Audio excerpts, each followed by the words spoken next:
I am Roberta Lip of Copy Punch, and I want to welcome you to this conversation about 3 tips to have your website sound more human and get more clients. And really, thank you. I am excited to share these with you. I think I've really broken it down into repeatable ways of working. So I'm really looking forward to it and seeing what you do with it. A little about myself. I have a background in marketing and in advertising, as well as in performing. I had a career on radio at one time. I've got voiceover experience. I've done a lot of stage work, singing, songwriting, performing, and I was trying to do the math in my head. I think it's 8 years now, but I'd have to check the dates.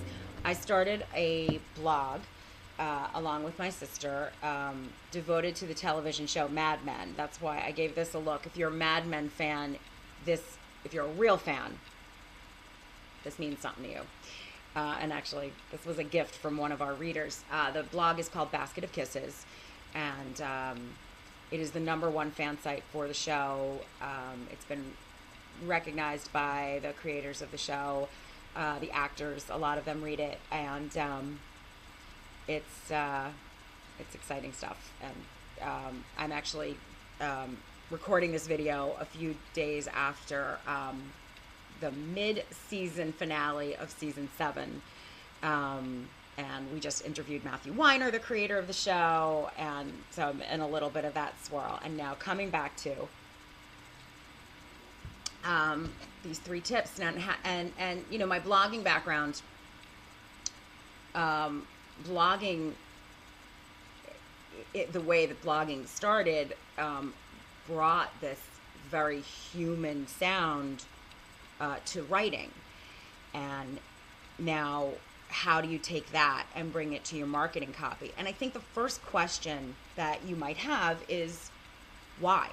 Why would you want marketing copy to sound human? If you do have that question. So I'm going to answer that.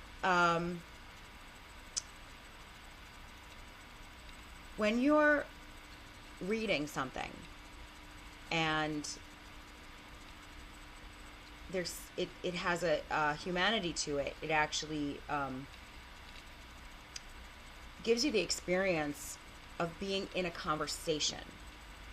And when you're in a conversation, you're involved, and you and what the other person says starts to matter.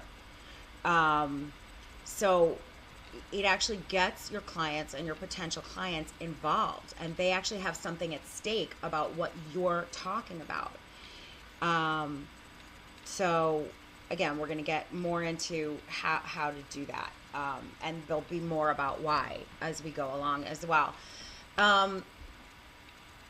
What I want out of this for you is for you to have permission to enjoy yourself when you're writing your marketing materials, and then when you're reading them, and for there to be a lightness about the words that you use, and to have them inspire you. And then if there's a lightness and inspiration in those words, that's going to also be the experience of your clients and your readers. So everybody wins. So again, a little bit about what, before I jump into the 3 tips, a little bit about what is messaging and what is copy. The first thing that I want to say is the most important element of your messaging is the reader, is your target, is them, not you. And having your copy sound human is in line with that. If that's my mission, if that's my value, if that's my whole overarching thing, which it is, that the most important element of your messaging and of your copy is you out there, the reader. Then sounding human is a way to bring that about. So a little about messaging versus copy. So messaging, so there's this thing about your business that is awesome and amazing and exciting and inspiring. And sometimes when you're talking about it, that is felt by the person you're talking to, right? And they're all on board and they want more. Oh my God, tell me where your band is playing. Tell me where I can buy your cupcakes, right? Sign me up. So messaging is the story of that. Messaging is how do you say that to your intended reader and listener. Messaging can affect your written words and your spoken word, everything, right? But the point is, you don't want it to have you don't want to have to rely on magic and it happening by accident. You can deliberately by creating powerful messaging that is in line with your business and with your target. That can happen consistently, where the person you're speaking to gets excited, gets turned on, wants in, and how you do that is they're more important than you or your business or anything else you're talking about. They just are. And designing your messaging toward that will have that happen. So messaging is the story of your business and how you talk about its awesomeness. Copy is the messenger, right? Copy is the words on the page. Copy is the other words. Your tagline and your slogan and your your invitation words, the copy of your newsletter. These are all things that we work with. Newsletters, websites. We do an entire message mining system to get at the messaging, and then we create the materials with you and for you. And we do this. We train people on how to write their own copy and discover their own messaging. And so that's a little bit about marketing, copy, and messaging, and a little bit about Copy Punch. So let's get to the tips. Tip number 1 is talk to one person. Now, I mentioned earlier that I had a career in radio at one time, and in voiceovers as well. They're actually different. They are different techniques, and it's a whole different world. And there's a little sort of New York, New Jersey thing between radio and voiceover people. But why can't we just all get along? Oh, in case we forget to have fun here today, I brought a little reminder. Okay. Isn't that fun? So,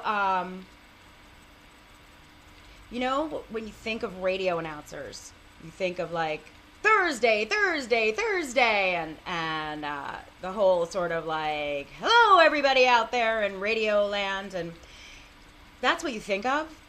But that's not what radio DJs are like today, right? Except for like a little, somewhat on an oldie station, because they're actually sort of recreating that time. But in radio today, you're talking to one person. You're talking to the guy in the car. And when you're the guy in the car, somebody's just talking to you. And it can actually be jarring when it shifts to the hey you all, when it's been you all along. So Um, in your copy, you want it the same way. You want to talk to one person. Why? So that it is more personal, right? And so the person who's reading it, again, as I said before, is involved, and starts to feel valued. Um, when you're connecting to one person, when you're being connected with, when you're one person being talked to, it starts to be more intimate.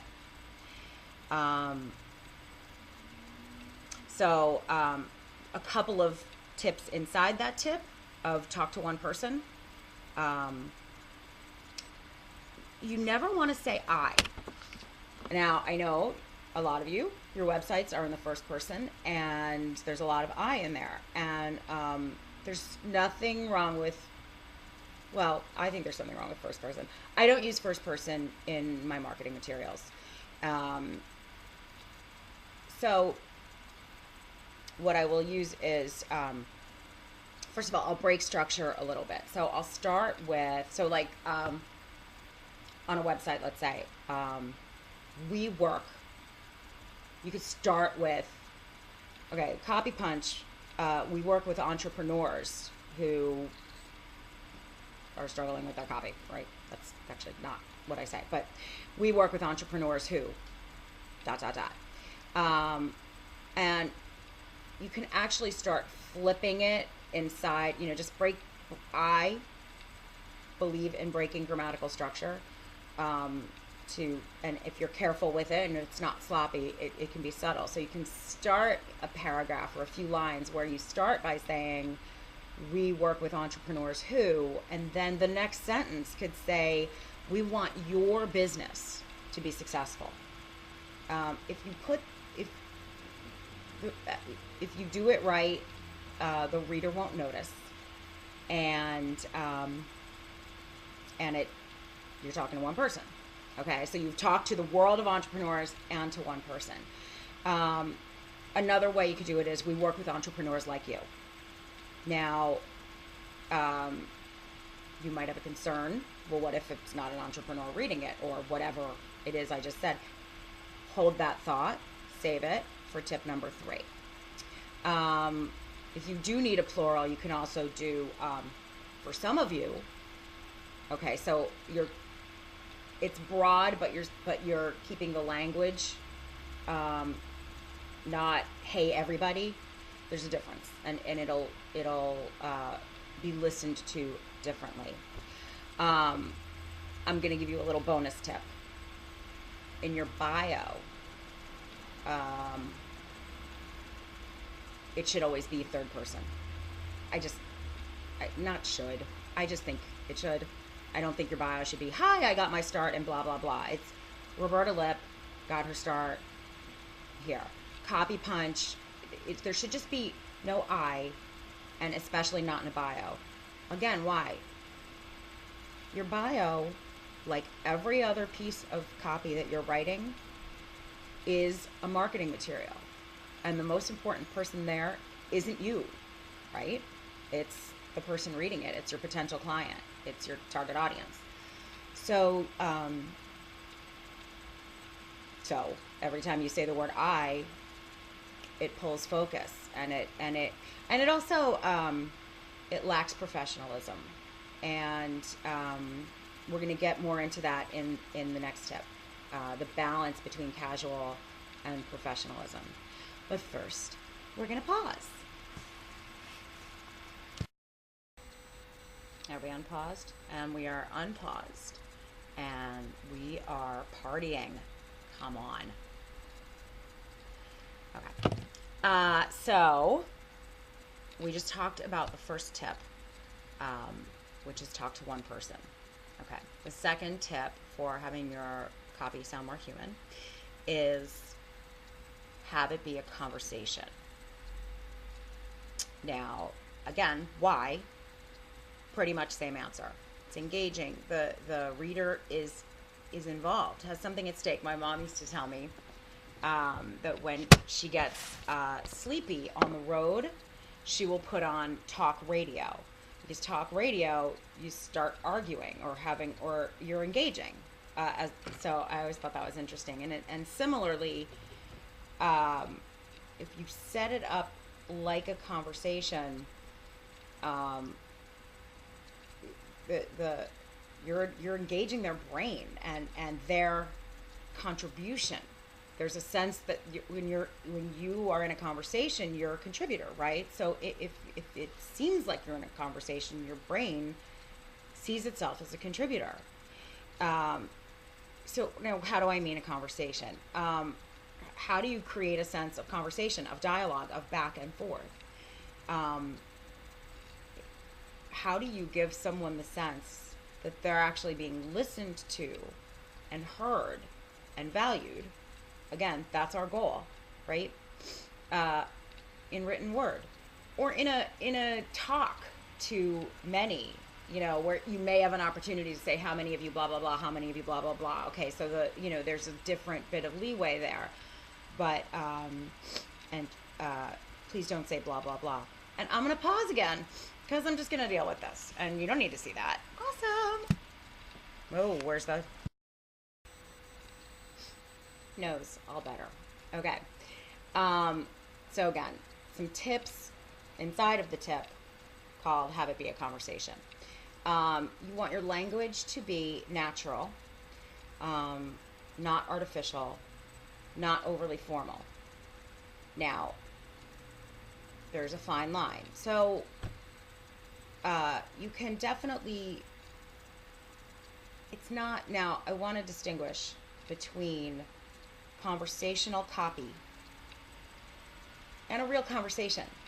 Okay, if you just record yourself and transcribe it, it's not the same. It does have to be crafted. In order to sound conversational, you have to craft that. That said, it is a different world, and whatever level of formality or informality you're comfortable with, is that can be a good gauge. It's not the only gauge. I do want to say, I swear. I could swear in this video. I don't swear in my written copy. I have a client who tends to speak very formal. I almost said formally, formally, but more formally in his presentational speaking and in his writing than in real life. So for him, I do want to loosen it up a notch or two. But what you don't want to do is get too cutesy and so informal that you start to lack credibility. It is any written anything is your profession being represented.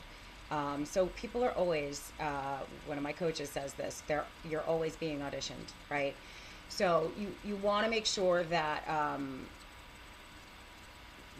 that even when you warm it up, there's ways to warm it up without over youthifying it to the point where it's obnoxious.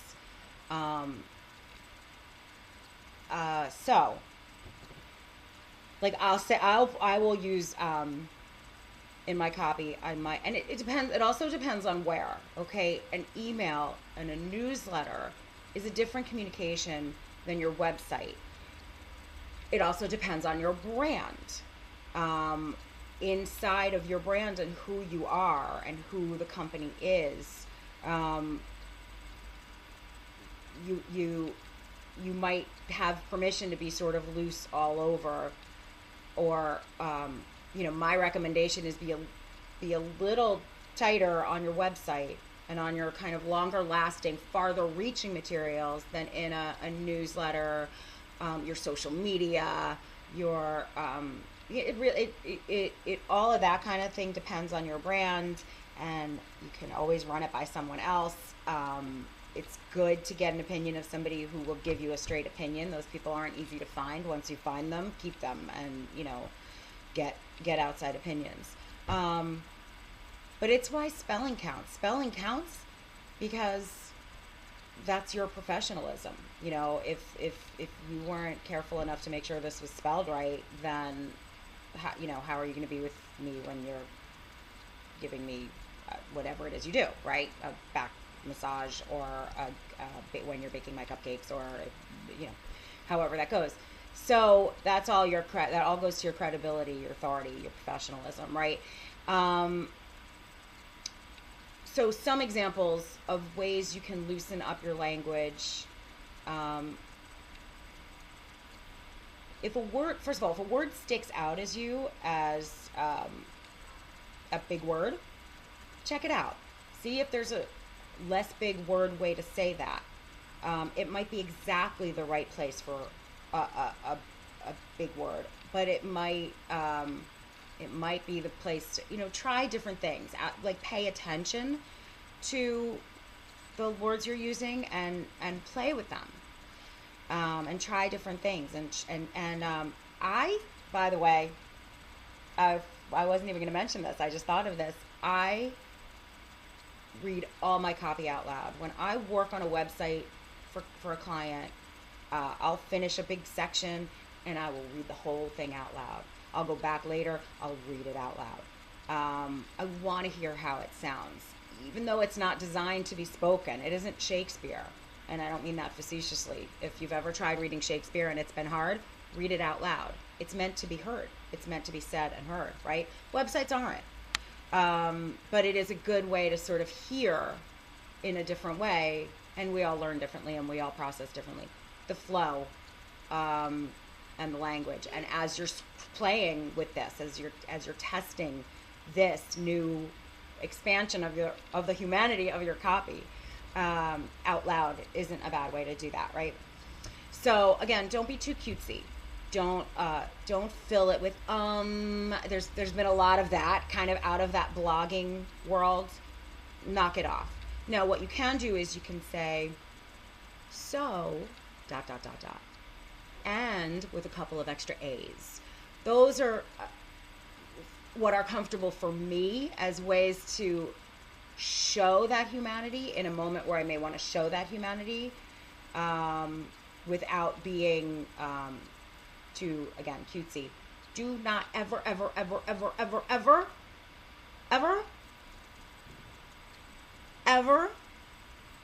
use like text speak, abbreviations. By the way, even in your 140 character tweets, just don't do it. It's a whole other conversation, like how to not do that in a tweet that I'm not going to have. But I'm just saying, you really,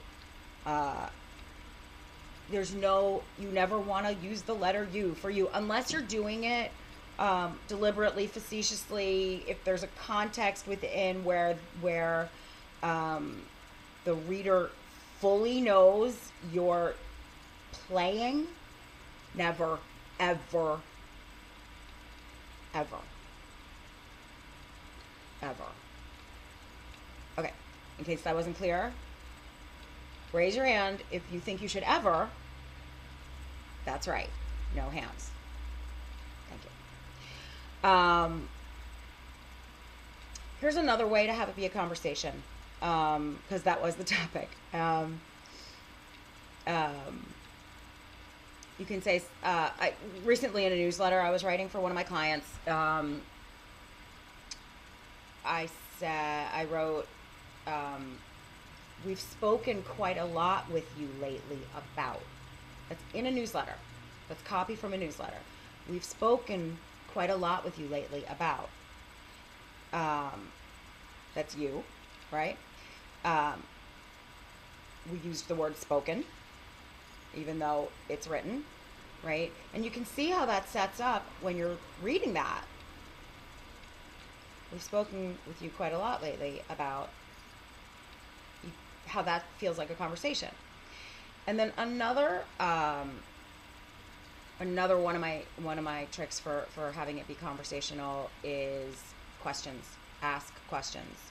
Um, when you're doing bulleted, when you're doing bullets, that can be a good place to have it be questions. Have you ever da da da da? Did you ever da da da? Would you consider this? Or you could start it at the top. Have you ever thought about da da da da da da da da da? Why? Again, it engages your brain. You're answering. You're starting to answer, and the brain that's answering feels asked, feels included in a conversation. Um, so ask questions. Look at me. Okay. Don't ask questions.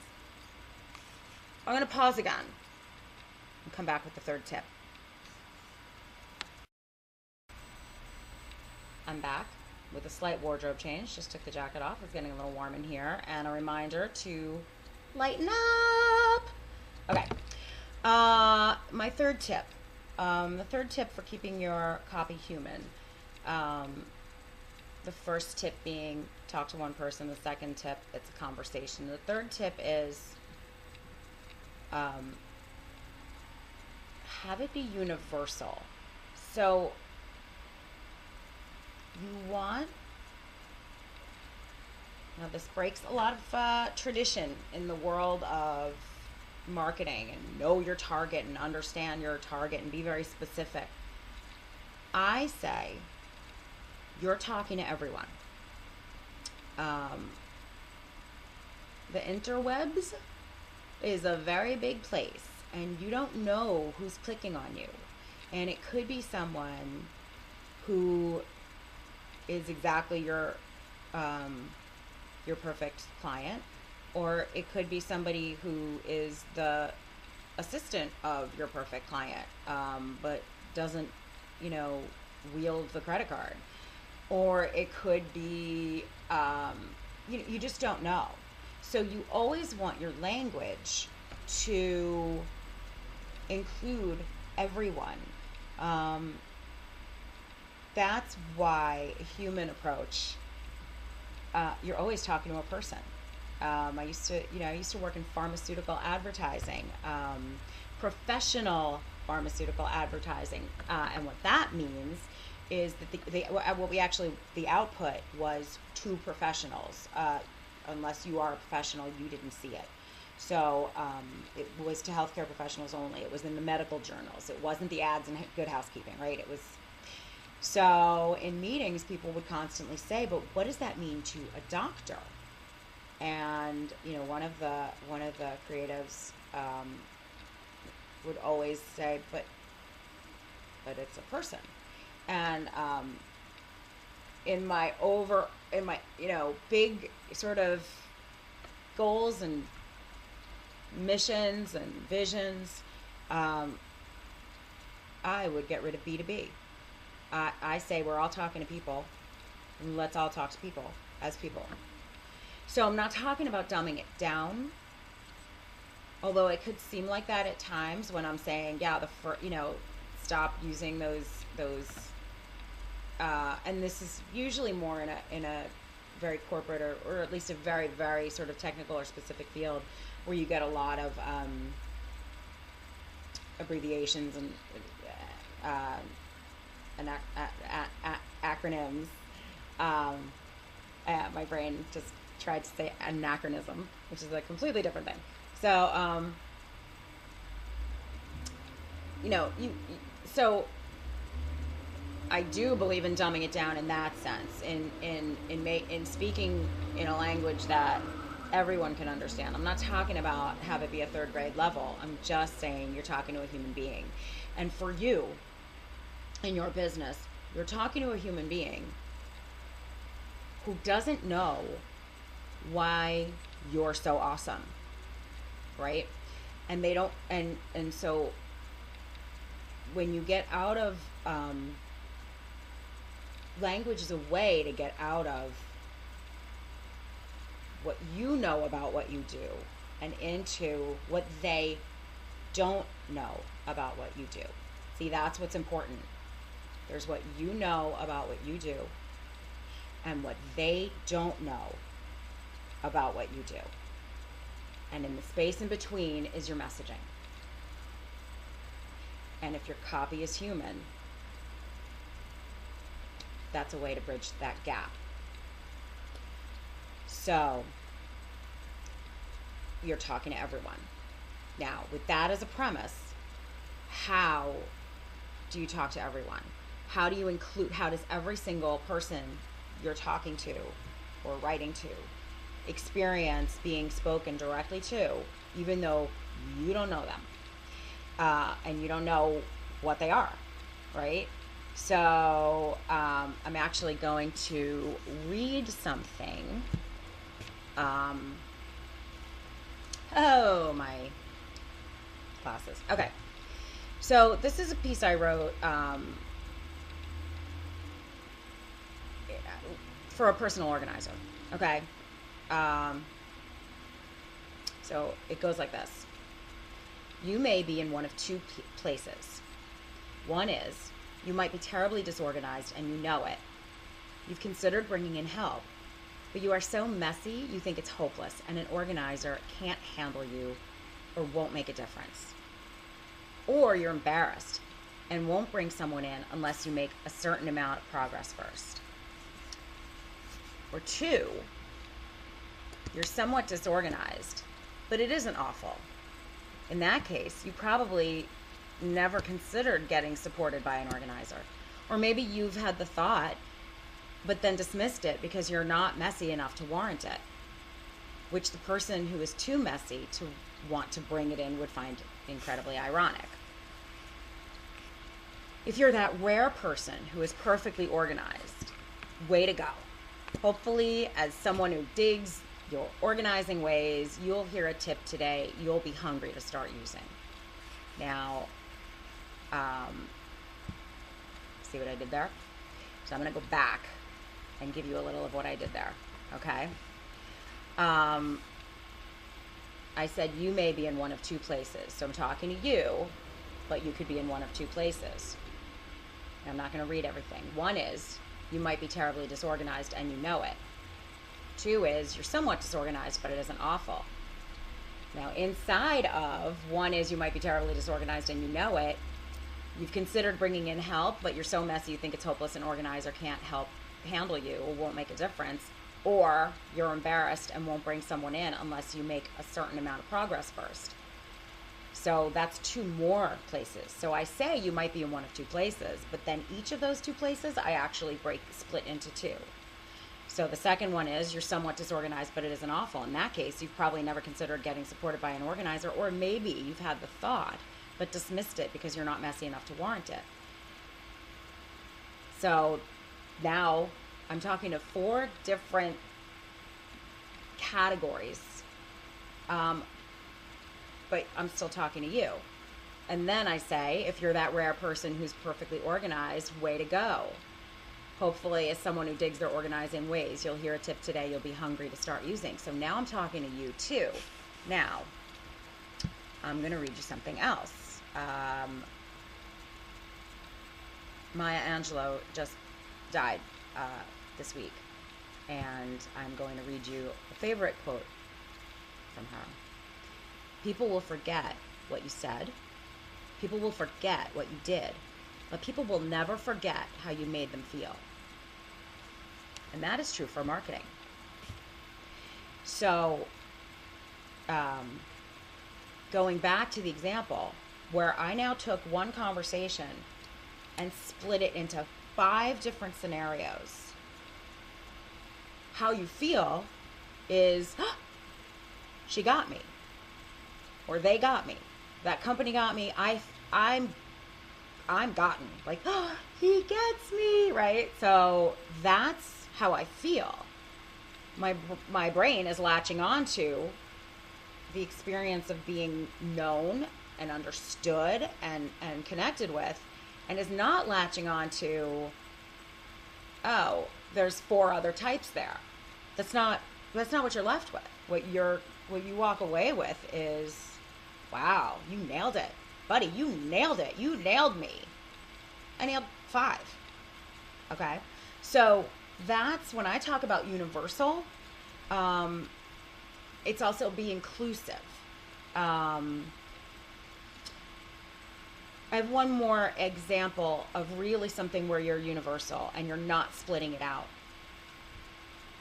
You know how around the holidays, with all the like joyfulness, you can really get melancholy? Okay, so that was an example. The example was, so you know how around the holidays, I'm riffing on the words, it's all holiday, joyful, happy, but you can get sort of melancholy. Now, wherever you are with how the holidays are for you, that might not be your exact thing. You could actually be somebody who hates the holidays. You could be somebody who loves the holidays and doesn't get sad at all. Or you could be anywhere. But you know how the holidays, when everything is so joyful, you can get sort of melancholy. Do you see how that covers so much ground and is so relatable, that somewhere you feel included? It would take somebody very, very, very extremely hyper one end or the other to have that. Again, a person who's reading that or hearing that in a talk isn't necessarily thinking, oh wow, they're talking right to me. But it avoids anybody saying, they're not talking to me at all. See, the absence of that, the absence of you're not talking to me, that doesn't mean me. Your brain assumes you are included. See how that works? So, those are my 3 tips. And as you can see, inside of those 3 tips are many, many more tips. So again, tip number 1, talk to one person. Tip number 2, it's a conversation. Tip number 3, it's universal. It's inclusive of everyone. It includes everyone. So I'm actually going to tag on a separate video as a follow-up for you if you're listening to this sort of right now in the current state of it's May of 2014. For anyone, if you're listening to this later, I just really want to thank you, and I hope that you got value out of this. I've actually really enjoyed talking to you about this and creating this. So I am Roberta Lipp, and you can find me at copypunchnyc.com, and you can email me at roberta@copypunchnyc.com, and you can get more information about me. And anybody else, I want you to hang on, and I'm going to give you another piece of video for a challenge I'm going to bring you right now. So come back. Bye. Oh, wait. Party on.